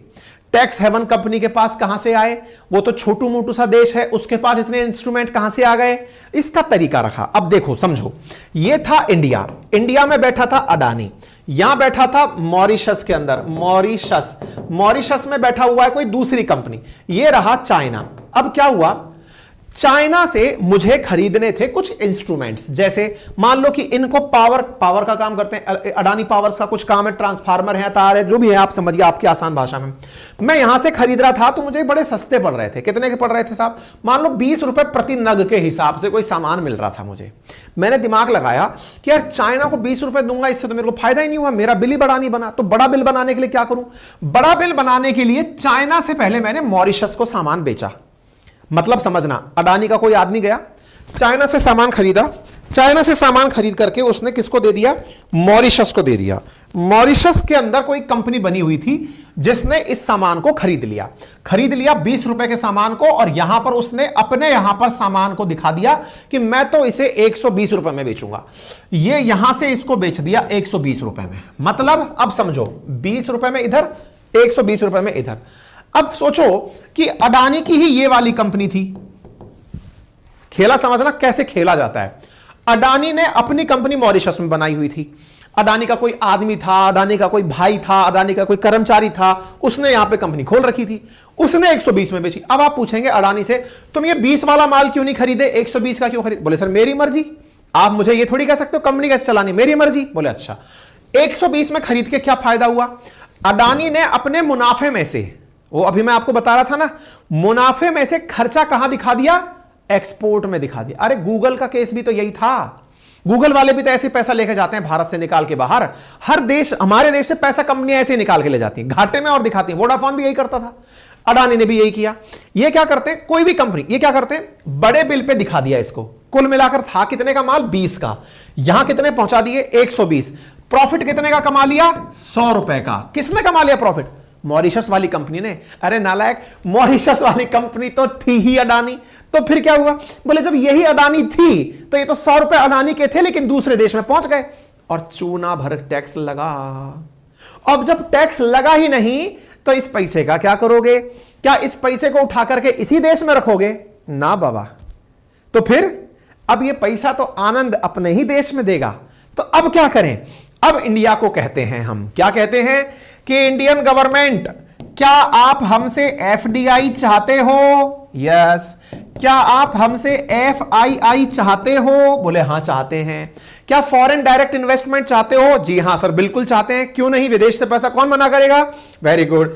क्या आप फॉरेन इंस्टीट्यूशनल इन्वेस्टमेंट चाहते हो, बोले ये क्या होता है, शेयर मार्केट में पैसा चाहते हो, बोले हां हां। इन दोनों में क्या अंतर है, इसमें आप यहां आकर कोई इंफ्रास्ट्रक्चर बनाओगे, यहां में केवल शेयर में पैसा लगाओगे, क्या अलाउड है। भारत सरकार ने कहा अरे जरूरी है हमारे लिए पैसा। आइए, यहां पर कंपनी चूंकि मॉरिशस की है तो वो मॉरिशस की कंपनी फिर से हमारे शेयर मार्केट में एंट्री करती है। आपके एंट्री के ऊपर कोई टैक्स नहीं है, आप आए शेयर में पैसा लगाए, शेयर में घूमकर यही 100 रुपए भारत के बाजार में चला आया। जब भारत के बाजार में चला आया, यही पैसा जब बाजार में लगा तो बाजार ऊपर चल दिया। कथा समाप्त। क्या आपको कहानी समझ में आई कि पैसे से कैसे खेला जाता है। क्या यह बात जो मैंने आपको बताई है कि किसी को पता नहीं है क्या, 2013 का आंकड़ा है, तब अडानी पर अब मोदी जी की कृपा नहीं रही होगी।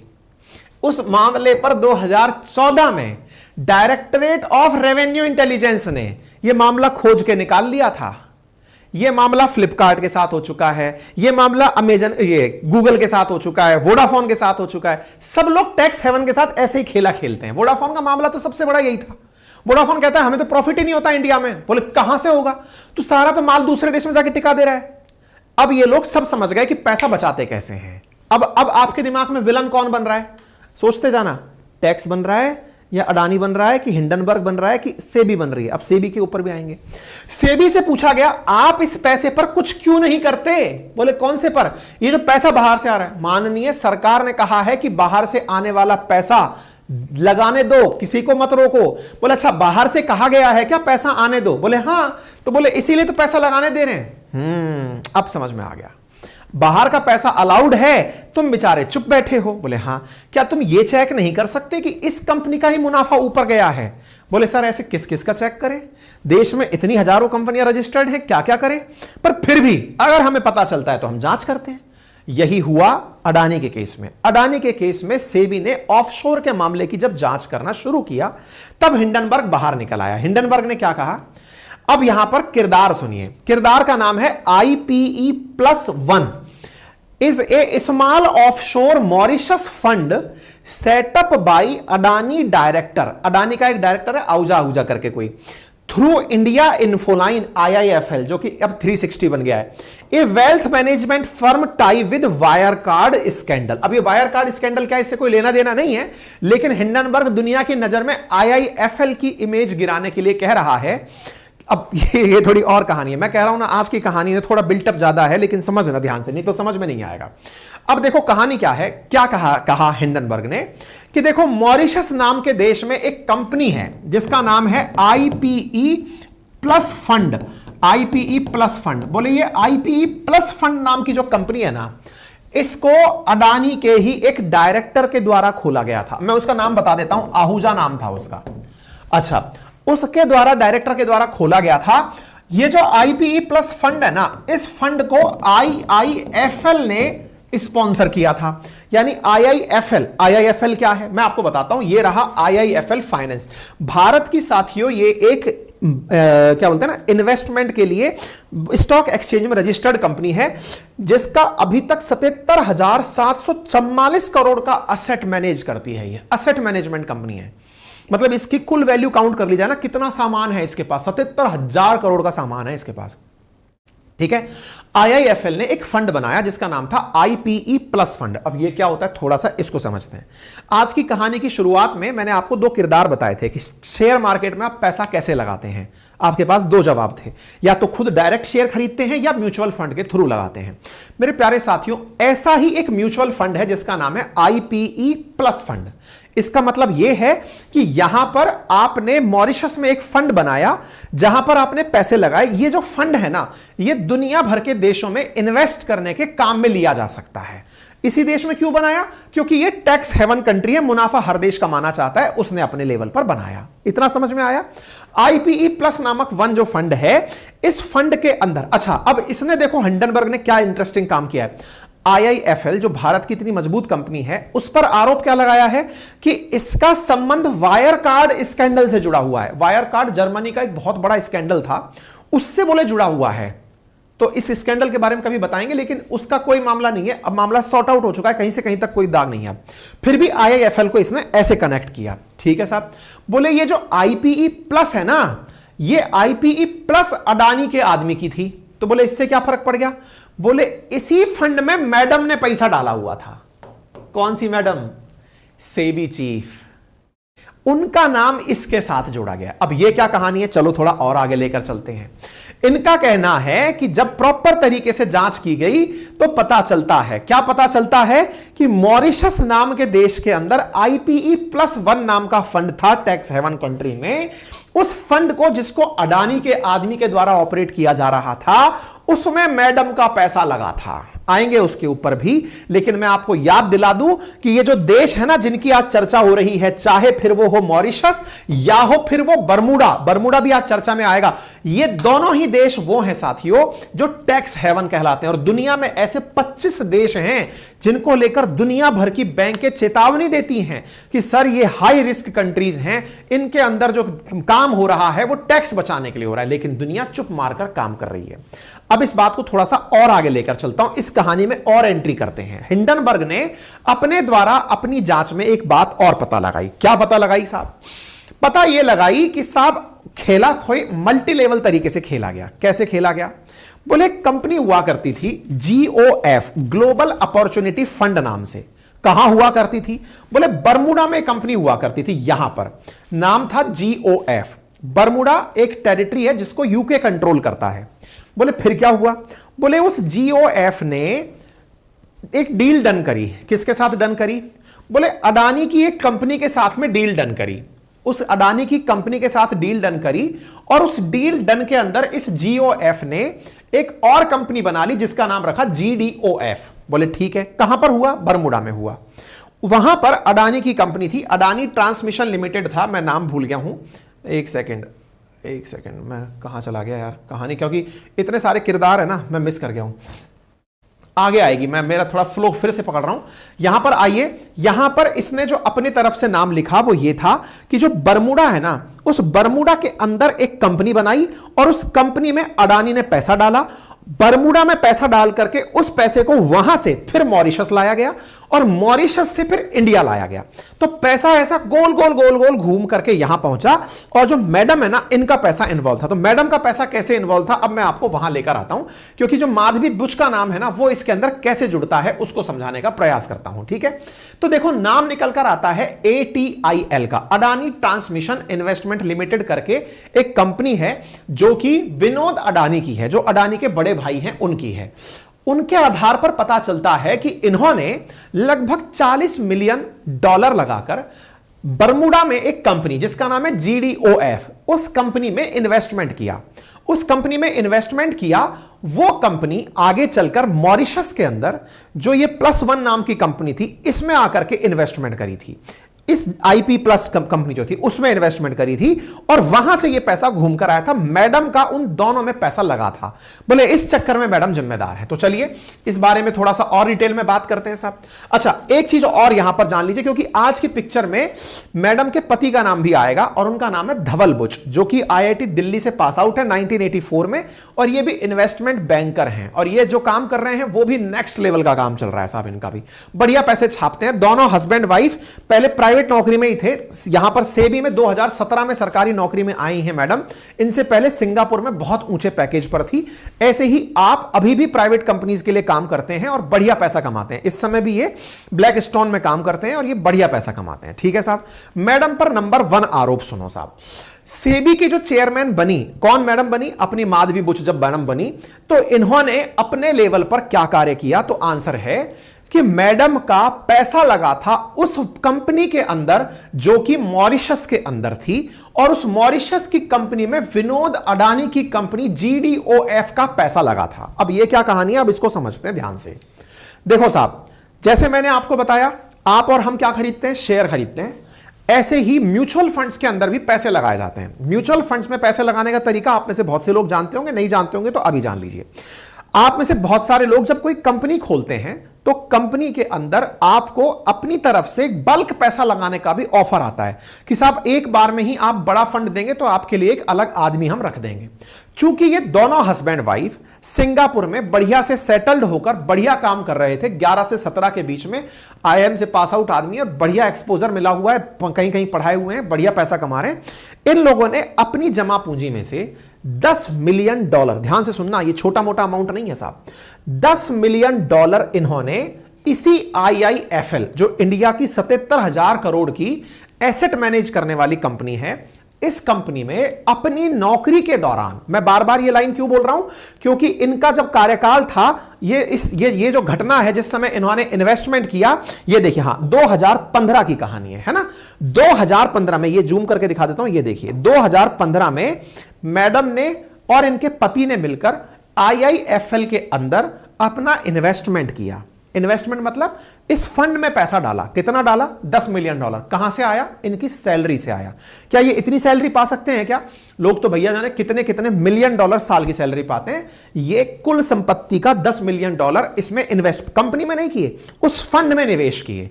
कब किए? 2015 में। तब ये सेबी के मेंबर थे क्या? नहीं। कब बने? 2017 में बनी। मैडम बनी, आदमी तब भी नहीं बना, आदमी तब भी टैलेंटेड ही था। ठीक है। मैडम यहां पर आ गई, तो मैडम जब यहां पर आई थी उस समय पैसा नहीं लगा था, तो लड़ाई क्या है? लड़ाई यह है कि मैडम चूंकि उस फंड में पैसा लगाई थी, इसलिए वो अडानी की जांच नहीं कर रही है। बोले क्यों? क्योंकि अडानी का पैसा भी लगा था, अडानी का पैसा भी लगा था, तो मैडम इसलिए जांच नहीं कर रही है क्योंकि उनका भी पैसा लगा था। अब इस पर भी पक्ष बताऊंगा मैं आपको, एक लाइन में तो पहले इतना सुन लो कि यह फंड आज का नहीं, 2019 में ही पहले ही बंद हो चुका है, नंबर एक। और नंबर दूसरा, यह फंड जितना बड़ा था उस बड़े फंड में मैडम का अंश मात्र 1.5% था, नंबर दो। और नंबर तीन, इस कंपनी ने कभी भी अडानी के स्टॉक में पैसे ही नहीं लगाए। तीनों तरह से क्लियर हो गया मामला। मतलब जिसके ऊपर आरोप लगाया जा रहा है आईपी प्लस करके जो कंपनी है कि मैडम का पैसा था इसलिए मैडम जांच नहीं करी, भाई 2019 में वो फंड ही बंद हो चुका है। नंबर एक, मैडम पैसा तब लगाई जब मैडम उसमें थी नहीं, यानी कि सेबी में नहीं थी, उससे पहले लगा के आई। नंबर तीन, मैडम जब नौकरी में आई, आते ही उन्होंने सबसे पहले अपने सारे स्टेक उठा के अपने पति के पास ट्रांसफर कर दिए कि साहब मैं नहीं अब चला पाऊंगी, आप अपने पास चलाना है चला लीजिए। बकायदा उसके भी डेटा और शीट उपलब्ध हैं। मैडम ने प्रॉपर तरीके से लिख करके, जब मैडम की ज्वाइनिंग हुई है, मैडम ने तुरंत इस कंपनी को मेल किया और कहा कि भाई ये फंड मेरे नाम से ना रहे क्योंकि मेरे ऊपर सवाल उठ सकते हैं, मेरे पति के पास रखिए। आप पूछेंगे तो क्या सेबी जांच नहीं करती क्या? एक एक चीज की इन्वेस्टिगेशन होती है। आप जब कांस्टेबल लगते हैं ना, इवन आप सरकारी नौकरी में 4th क्लास भी अगर लगते हैं ना, ऑफिस स्टाफ भी लगते हैं, आपका डॉक्यूमेंट वेरीफाई होता है, आपका पुलिस रिकॉर्ड चेक होता है। सेबी जैसी संस्था में जब आप नौकरी करने लग जाएंगे तो वहां पर किस स्तर पर आपका जांच होगा उसका अंदाजा आप खुद लगा सकते हैं। मैडम खुद समझदार थी, इन्होंने प्रॉपर तरीके से सारे नीट एंड क्लीन डॉक्यूमेंट्स के साथ सेबी के अंदर एंट्री करी। और सेबी को भी ये सारी बात पता है, ये सारे मामले कहीं बाहर से विसिल ब्लोअर कुछ नहीं है, मैडम खुद दिए हुए डॉक्यूमेंट है ये, जो कि अपनी तरफ से सबमिटेड है कि साहब इतना पैसा है हमारे पास ऑलरेडी। ठीक है, ये हो गया मामला। अच्छा साहब, ऐसे में इन्होंने निकालकर, इन्होंने क्या नाम है आपका, हिंडनबर्ग वालों ने ये पुरानी मेल निकाल के दिखाई। देखो मैडम ने 2017 में उस फंड वाली कंपनी को लिखकर कहा कि अब मैं इसके साथ नहीं जुड़ूंगी, मेरे पति को इसका माल ट्रांसफर कर दिया जाए। मेरे महाराज, जैसे ही वो नौकरी में जुड़ी उससे पहले बेरोजगार नहीं थी, मिलियंस ऑफ डॉलर कमाती थी, वो पैसा उधर से उधर उसने तब ट्रांसफर किया जब वो नौकरी में यहां आ गई। ये बिल्कुल वैसे ही है। अगर एम्पायर पर आपको डाउट है तो एम्पायर भी पहले कोई ना कोई क्रिकेटर रहा होता है, किसी ना किसी देश का किसी ना किसी देश का कोई क्रिकेटर रहा होता है, फिर वही वो एम्पायर बनता है। एम्पायर में ट्रस्ट रखना ही मैच की सबसे बड़ी बात है भाई, ऐसे थोड़ी हो जाएगा। ऐसे तो आईसीसी का जो चेयरमैन होता है, आईसीसी के अंदर जो पैनलिस्ट होता है, हर आदमी कहीं ना कहीं किसी से संबंधित होता है। लेकिन इसका मतलब ये थोड़ी है कि साहब आईसीसी का चेयरमैन इंडियन है तो फिर वो इंडिया का ही फेवर लेगा, ऐसा नहीं है। आप इस बात को मान करके ही चलते हैं। ठीक है, सेबी चीफ बनी और सेबी चीफ ने इस तरह से काम किया। तो ये पहला मामला था, पहला मामला जो इन्होंने निकाला, इनके पति के ऊपर आरोप लगाया कि इनके पतिदेव जो हैं वो प्रॉपर तरीके से इस शेयर के होल्डर थे, इसलिए मैडम ने उसकी जानकारी जांच नहीं करी। मैडम ने साफ कर दिया, बोले साहब मैं 2015 में थी, उससे पहले आपके सामने सारे डेटा रखे हुए हैं। चलिए, दूसरा आरोप इन्होंने फिर क्या लगाया? इन्होंने आरोप लगाया कि मैडम ने अपने पति के साथ मिलकर के जब सिंगापुर में थी तो वो एक कंपनी में काम किया करती थी। बोले हाँ, तो बोले वो जिस कंपनी में काम करती थी आज भी वो उसकी 99% शेयर होल्डर हैं। भाई सेबी के कानून ने जो इनको अलाउ किया हुआ है ये वही काम सारे कर रही हैं। मैडम के ऊपर आरोप लगा हुआ है कि मैडम ने अपने स्तर पर आज भी वो शेयर रखे हुए हैं, लेकिन इनके पति उस कंपनी के डायरेक्टर हैं। वो कंपनी क्या करती है उसका अडानी से कोई लेना देना नहीं है। लेकिन ये आरोप किस पर लगाया गया है? मैडम पर लगाया गया। क्या कहते हुए लगाया गया है कि मैडम की जो अगोरा प्राइवेट लिमिटेड कंपनी है जो सिंगापुर में रजिस्टर्ड है, वो बिजनेस और मैनेजमेंट कंसल्टेंसी करती है और उसका जो मतलब as per Singapore director search और माधवी बुच जो है उसकी 100% शेयर होल्डर हैं 2014 के रिटर्न में। यार 2014 के रिटर्न में क्यों नहीं होंगी? मैडम 2017 में लगी है ना, उससे पहले तो वो बढ़िया से काम कर रही थी सिंगापुर में, पब्लिक डोमेन में है ये उपलब्ध बात। आप इस बात को क्या बता के प्रूव करना चाहते हो? तो इसमें लिखा गया है कि माधवी बुच के टेन्योर के अंदर मेंबर जब बनी मैडम तो उन्होंने अपने अपॉइंटमेंट पर मतलब हां एक लाइन इसमें और आई, उसमें क्या कि her husband was appointed as a senior advisor to the Blackstone in 2019। अब ये तीसरा आरोप है। दो आरोप हो गए कि मैडम के ऊपर मैडम के नाम से एक कंपनी चलती है, लेकिन वो कंपनी जो है वो आज भी मैडम से संबंधित है, उनके पति उसको संभालते हैं। ये दूसरा आरोप लगाया। तीसरा आरोप इन्होंने जो लगाया वो थोड़ा इंटरेस्टिंग है। तीसरा आरोप क्या लगाया? तीसरा आरोप इन्होंने लगाया कि मैडम के जो पति है ना वो ब्लैक स्टोन नाम की कंपनी के अंदर एडवाइजर हैं। अब ये ब्लैक स्टोन क्या है? इसको थोड़ा सा समझ लीजिए, आपके काम की चीज है। देखो, black stone, black rock, America की दो कंपनियां अलग अलग हैं, दोनों एक दूसरे से निकली हुई हैं। ब्लैक स्टोन का काम क्या है? ये मार्केट में वहां इन्वेस्टमेंट करती है जहां इन्वेस्टमेंट से रिटर्न आते हो। बोले क्या बात है, ये सब फर्जी बात है, क्या कह रहे हो? जैसे मैं मान लो आपसे ये कहूं, भाई साहब एक किराए की बिल्डिंग ले लो। किराए की बिल्डिंग से मतलब एक बिल्डिंग बनाओ और उसको किराए पर चलने दो। किराए की इनकम से जो पैसा आएगा ना, सोचो वो कितनी बड़ी इनकम बनेगी। अब आप पूछेंगे ये क्या बात हुई, किराए की कमाई भी कोई कमाई होती है क्या? अरे भाई क्यों नहीं होती। आपके पास पैसा है, आपने 2-5 करोड़ की जमीन खरीदी, बढ़िया सी बिल्डिंग बनाई, रेंट पे चढ़ा दी, रेंटल इनकम तो आ ही रही है, जमीन की कीमत वहीं की वहीं वसूल हो रही है। ब्लैक स्टोन पूरी दुनिया में ऐसे करके जमीनें खरीदती है और जमीनें खरीद करके उस पर बिल्डिंग्स बनाती है, बिल्डिंग्स बनाकर उन्हें रेंट पर चढ़ाती है और रेंट से पैसे कमाती है। बोले सर हमको तो नहीं पता। आपको पता भी नहीं होगा, क्योंकि आपसे जो संपर्क में आती है कंपनी वो उस देश की अपनी होती है, लेकिन उनके पीछे ब्लैक स्टोन खड़ा होता है। क्या हमारे देश में भी है क्या? हाँ, एम्बेसी नाम की एक कंपनी है। जैसे आप जब बेंगलोर जाएंगे तो बाकायदा embassy estate, embassy Hilton, embassy के बनाए हुए पूरा एरिया है, मतलब शहर सा बसाया हुआ है। तो ये क्या है साहब? ये ऐसी कंपनीज हैं जो देश में कंस्ट्रक्शन करके किराए पर दे देती हैं कि लीजिए बना दिया, और इनको पूरे कानूनों के तहत चलने दिया जाता है। अब ये क्या चीज है, इसको थोड़ा सा समझाते हैं। देखो क्या है, असल मायने में रियल एस्टेट इन्वेस्टमेंट ट्रस्ट नाम दिया जाता है ऐसी कंपनियों को, REIT। क्या नाम दिया जाता है? REIT, real estate investment trust नाम दिया जाता है ऐसी कंपनीज को जो कि बिजनेस के अंदर, रियल एस्टेट के अंदर ऑफिस हुआ, अपार्टमेंट बिल्डिंग हुई, स्टूडियो हुए, वेयर हाउसेस हुए, हॉस्पिटल्स हुए, शॉपिंग सेंटर्स हुई, होटल्स हुए, ऐसी चीजें बना बनाकर लोगों को किराए पर देते हैं। ठीक है, अच्छा अब मैं इस बात को क्यों बता रहा हूं? मैडम के पति की बात सुन लो साहब, धवल बुच साहब की बात सुन लो। इन पर आरोप क्या लगा है कि मैडम ने जब खुद ने अपने सेबी का चेयरमैन पद संभाला, उसके बाद में मेंबर का पद संभाला, 2019 में इनके पति ब्लैक स्टोन के अंदर एडवाइजर बन गए। देखो पहले तो ये समझो, ब्लैक स्टोन कोई आज की कंपनी नहीं है, दुनिया की मतलब बिगेस्ट कंपनीज में से एक कंपनी मानी जाती है, 1985 से चली आ रही है। ये दुनिया भर में यही काम करती है। आज हमारे देश में अमेजन काम कर रहा है, उबर काम कर रहा है, एयरटेल काम कर रहा है, गूगल काम कर रहा है। ये सब लोग जो काम कर रहे हैं या तो विदेशी फंडेड हैं या फिर इंडिया के अंदर इन्होंने अपना मामला बना लिया। कुल मिलाकर के बात यह है कि जब ये कंपनीज आती हैं तो कुछ नए मार्केट के चीजें तलाशती हैं कि मार्केट में नया पैसा किस में है। ऐसे में इनके पति को एज एन एडवाइजर हायर किया गया, जो कि कैपेबल आदमी था, जो कि पुराने समय में भी ऐसे ही काम कर रहा था। यूनिलीवर के अंदर प्रोक्योरमेंट एडवाइजर थे, खरीद फरोख्त के ही एडवाइजर थे यूनिलीवर नाम की कंपनी के अंदर। तो उस आदमी को यहां पर इन्होंने अपने पास एडवाइजर रख लिया। बोले इधर तो ये एडवाइजर बने हैं और उधर मैडम ने चिल्लाना शुरू कर दिया, REIT is the new future. बोले मतलब? बोले अपने पति को देख करके मैडम सभाओं में जा जाकर बोलने लग गई, रियल एस्टेट इन्वेस्टमेंट ट्रस्ट एक बढ़िया आइडिया है। अरे भाई मैडम बोलने लग गई, वो कंपनी इतना रिसर्च करके इंडिया पहुंची है, उस आदमी को हायर किया है, और मैडम क्या बोल रही है अब मैं आपको वो भी ले चलता हूं। आरोप लगा कि मैडम के पति जैसे ही कंपनी में आए, तुरंत आते ही उन्होंने एम्बेसी नाम की जो कंपनी थी ना, उसको सेबी से अप्रूवल दिला दिया, और अप्रूवल दिला करके तुरंत उसका IPO आ गया। मतलब जैसे इधर तो मैडम के पति को हायर किया कंपनी ने, उन्होंने सारी सेटिंग बिठाई, तुरंत IPO आ गया। मैं नाम नहीं लूंगा, इंडिया में आजकल कई ऐसे भी यूट्यूबर्स हो गए हैं जो यूट्यूब पर सिखा रहे हैं कि IPO कैसे लाना है। IPO लाने के लिए बकायदा एक यूट्यूबर तो ऐसे हैं जिन्होंने क्लासेस चलाई हुई हैं कि IPO कैसे लाते हैं। कितनी कंपनियों का IPO लाऊंगा मैं एक साथ, उनका ये मिशन है। 100 कंपनीज का IPO लेके आना है। कुछ और लोग चल रहे हैं, आप जाइए कैनॉट प्लेस में बैठिए, बहुत सारे ऐसे लॉयर्स आपको बैठे मिल जाएंगे जो IPO लाने की पूरी गतिविधि सिखाते। सर ये क्रम कर लो, IPO आ जाएगा। बोले मैडम के पति होने के नाम पर IPO तुरंत आ गया। भाई वो इन्वेस्टमेंट बैंकर है, तुम बहुत बड़ी बैंक हो यार, तुम बहुत बड़े पैसे वाले आदमी हो। मैडम से रिलेट कर दिया कि मैडम के आते ही एम्बेसी को वो मिल गया। चलिए एक तो ये आरोप हुआ, मान लेते हैं ये आधार है। इसके बाद क्या हुआ?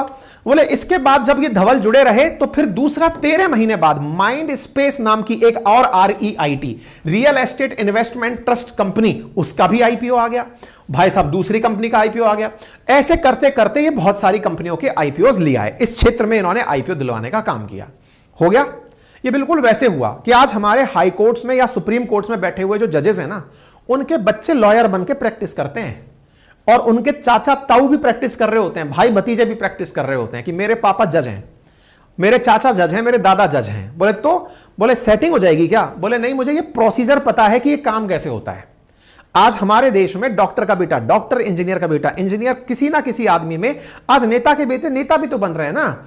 आज राहुल गांधी जी हो, चाहे तेजस्वी जी हो, चाहे चिराग पासवान जी हो, ये सब लोग जनरेशन वाइज उसी धंधे में आते जा रहे हैं जिसका इनको नॉलेज है और उसी काम को बढ़ाते जा रहे हैं।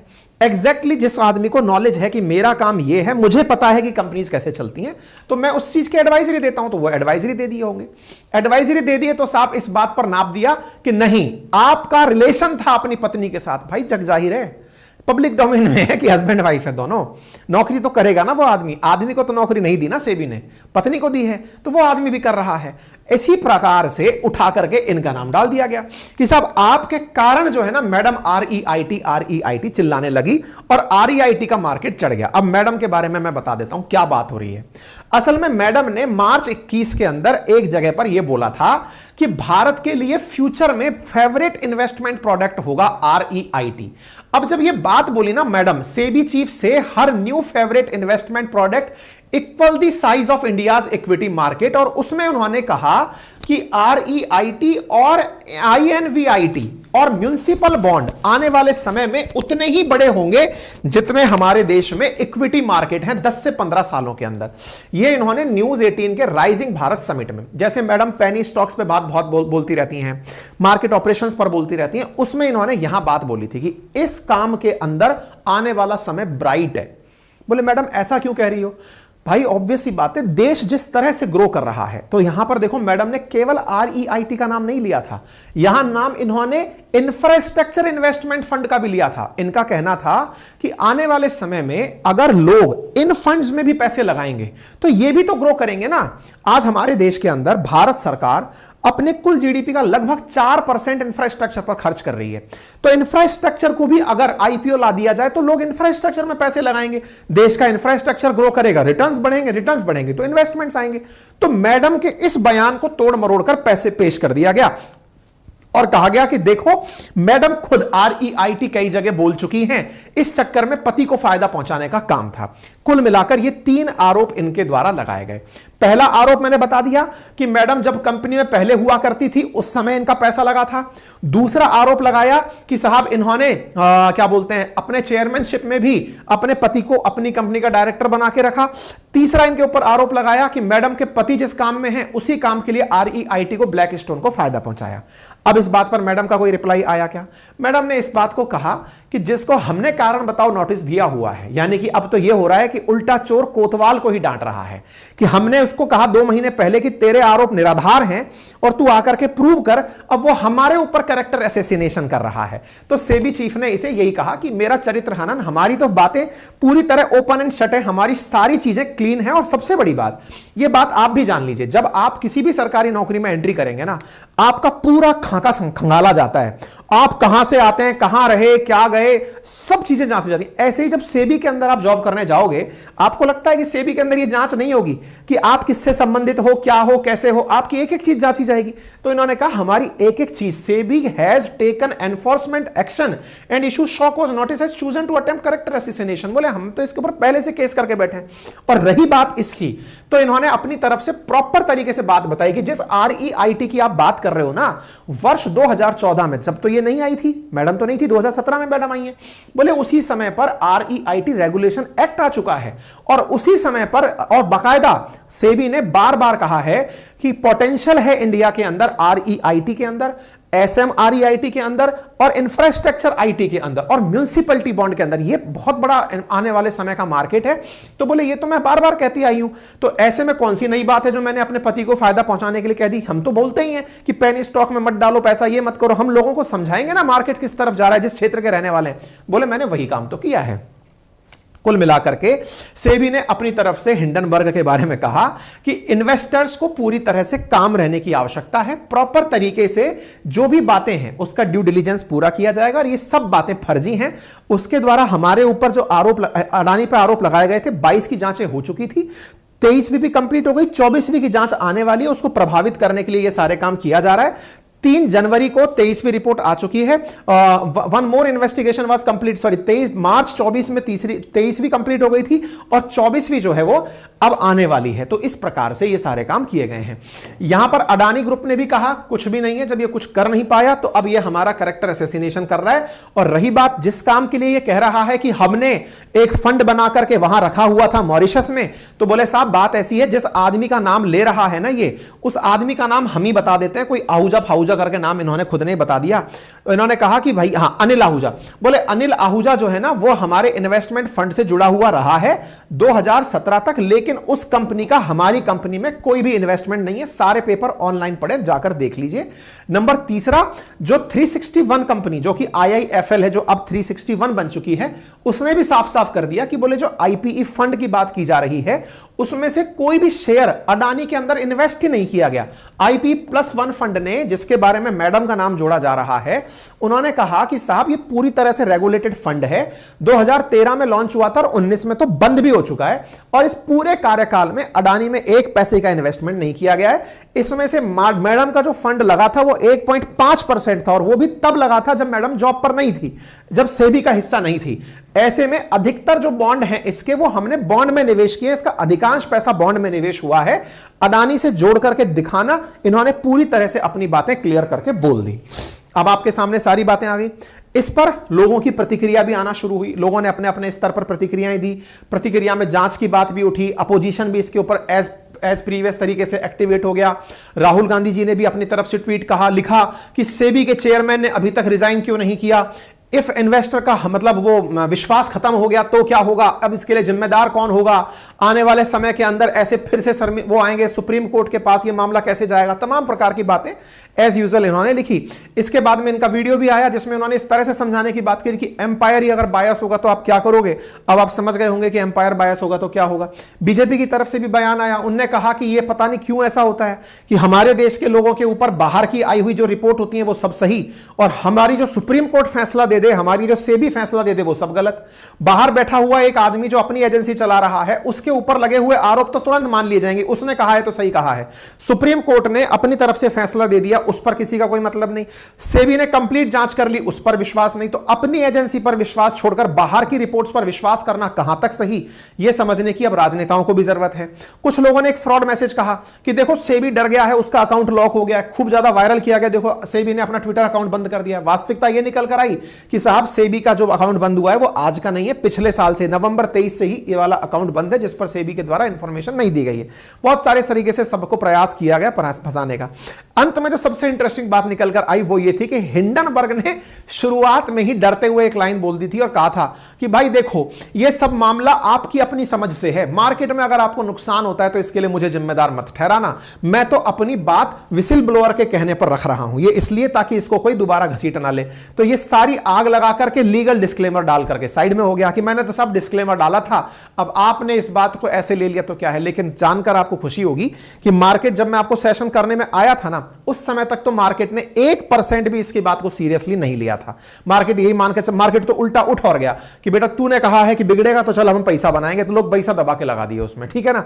अच्छा, फिलहाल के लिए अब आपके सामने बड़े सवाल बनते हैं इस पूरी कहानी को सुनकर के कि इसमें कौन गुनहगार है, एक व्यापारी या सरकार या फिर हमारी सेबी, विचार करके बताइएगा। और जो बात मैंने आपको अभी बताई ना, पैसे घुमाने वाली जो बात थी, ये पैसे घुमाने वाली बात को आप गुरु मूवी में भी देखिएगा। एक फिल्म है, हालांकि मैं रिकमेंड फिल्म का रोमांटिक पार्ट नहीं कह रहा हूं कि आप उससे इंस्पायर्ड हो। गुरु मूवी में, जिसके बारे में कहा जाता है कि धीरू भाई अंबानी से प्रेरित कथा है, उसमें इस पर्टिकुलर चीज के ऊपर कि कैसे भारत के पैसे को घुमाया जाता है, आप उसको देखेंगे तो और आसानी से एग्जाम्पल समेत समझ पाएंगे। आपकी नजर में अगर आप पूरी कहानी को अच्छे से सुने हो, समझे हो, तो अपनी तरफ से इसे जरूर कंक्लूड करिएगा। मैं अपने लेवल पर अगर कोई मुझसे पूछे कि बताइए आपकी नजर में कौन गुनहगार, क्योंकि मैंने तो आपके साथ साथ सेशन कर दिया गुनहगार बताने का, अगर मुझसे जिद करें तो मेरी नजर में गुनहगार है भारत की टैक्स व्यवस्था। ये जितनी भी चोरियां आपको सुनने को मिल रही हैं, इनके पीछे का मात्र एक कारण है भारत की टैक्स व्यवस्था, और उस टैक्स व्यवस्था के लिए जिम्मेदार है भारत सरकार। और भारत सरकार टैक्स टेररिज्म को ना पनपने दे, यही उसकी सबसे बड़ी कर्तव्यनिष्ठता होगी। आज टैक्स से कोई उद्योगपति ना डरे। यदि वो उद्योगपति नहीं डरेगा तो वो भारत के विकास के लिए और तेज प्रयास करेगा, न जाने वो कितने रोजगार के अवसर पैदा करेगा। आज करप्शन टैक्स टेररिज्म के कारण है। टैक्स इतना ज्यादा है कि एक उद्योगपति अगर सही मायने में सारे टैक्स चुकाने लग जाए तो वो उद्योगपति ही ना बचे, क्योंकि उसने सब तरीके से अपने कामों को इतना फैला दिया कि अगर वो पैसा देते देते रहे तो सरकार उसके पास उसकी जेब भर का पैसा ना छोड़े। ऐसे में सरकार से बचने के जो तरीके हैं, और ये बात गवाह है, गला चीख चीख करके सरकारों को पता है कि हर साल न जाने कितने लोग देश छोड़कर, बढ़िया पैसे वाले लोग दूसरे देशों में जाकर सेटल हो रहे हैं ताकि उन्हें अगर टैक्स देना भी पड़े तो उन्हें सुविधाएं मिले। हालात ऐसी ना हो कि सर्दियां आ जाएं तो धुआं दम घोटे, गर्मियां आ जाए तो पानी के लिए लाइन लगानी पड़े, और सर्दियां आ जाए तो पानी में घुट के आदमी मर जाए, दब के आदमी मर जाए, सड़कें तालाब बन जाएं। इसका मतलब यह है कि आवश्यकता है सरकार को विचारने की कि उनके टैक्स के कारण ये जो रास्ते बाईपास बने हैं उसका प्रबंधन कैसे हो, नंबर एक। नंबर दूसरा, जितना टैक्स वसूला जा रहा है, और ऐसा नहीं है केवल इनकम टैक्स, आप लोग जो पढ़ने वाले विद्यार्थी हैं ये भी अपने स्तर पर तमाम प्रकार का टैक्स देते हैं। इनडायरेक्ट टैक्सेशन में चाहे आप बिस्किट खरीद के खा रहे हो तो भी आपका टैक्स जा चुका है। दैट मींस जब आपसे इतना टैक्स भर के वसूला जा रहा है तो उसके अनुकूल आपको व्यवस्थाएं मिले, यह आपका अधिकार है। टैक्स के अनुरूप अधिकार मिले, यह सबसे बड़ी चीज है, क्योंकि इन्हीं के चलते ये सब बातें होती हैं। बाकी भारत का इन्वेस्टर समझदार है, वो अपने फैसले खुद लेगा। मैंने सेशन बहुत लंबा कर दिया, इसके लिए क्षमा चाहता हूं, लेकिन मैंने बिल्कुल जिस तरह से खुद ने खोज खोज के सारी चीजें समझने का प्रयास किया वैसे ही आपको समझाया। फिलहाल के लिए इतना ही। बाकी आप समझदार हैं, अपनी राय कमेंट बॉक्स में जरूर रखिएगा। चैनल पर नए हैं तो सब्सक्राइब कर लीजिए। धन्यवाद बहुत बहुत।